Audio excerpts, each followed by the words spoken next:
William Morrow and HarperAudio present The Blonde Identity, a novel by Allie Carter, performed by Emily Ellet and Andrew Eiden.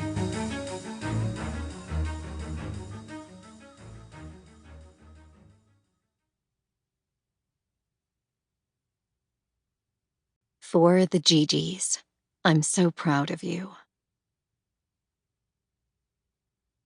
Chapter 1. Her.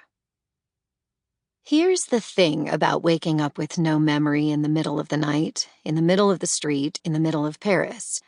At least you're waking up in Paris. Or so the woman thought as she lay on the cold ground, staring up through a thick layer of falling snow at the Eiffel Tower's twinkling lights. She didn't know about the bruise that was growing on her temple. She didn't see the drops of blood that trailed along the frosty white ground. And she absolutely positively didn't remember why she was lying in the street, like someone who had tried to make a snow angel and fell asleep mid-swoop. I should finish my angel, she thought. I should get up. I should go home. But she didn't actually know where home was, she realized. So why not take a nap right there? It seemed like an excellent plan. After all, the snow was fluffy and soft, and the world was quiet and still, and sleep was such a wonderful thing, really the best thing.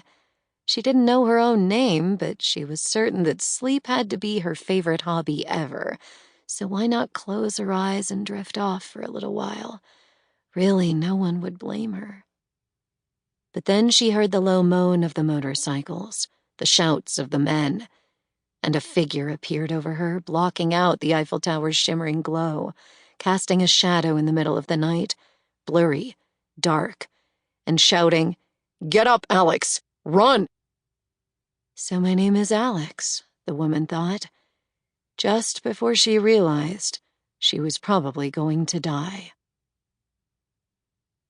Him. He was going to kill her. Yep, it was just that simple.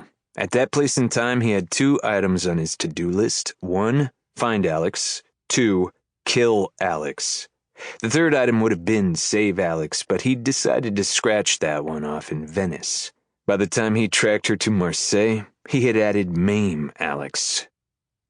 But now they were in Paris, and Paris meant he was 6 days, 3 car chases, 2 shootouts, and 1 very questionable exit from a fast-moving speedboat into his hunt. So kill Alex really was his only option. As soon as he found her. Luckily, he just had to follow the trail of blood to the body that lay almost lifeless in the middle of the street. He was so angry when he thought she was already dead. But then she stared up at him, a distant, dreamy look in her eyes. Alive. And for the life of him, he didn't know whether he should be glad or disappointed. But then he heard the roar of motorcycles drawing closer and closer like a noose, and he yelled, "Get up, Alex, run!" Because Kozlov's men were closing in, which meant that soon the badges would follow. Interpol, CIA, MI6, maybe Mossad if they were especially unlucky. And he hadn't been lucky since Moscow, so he had to hurry, because they all wanted to kill Alex too, and he couldn't let them beat him to it. "Alex, get up!" "No, thank you," she said, turning onto her side like a little girl who had no interest in going to school. "Get up, now!"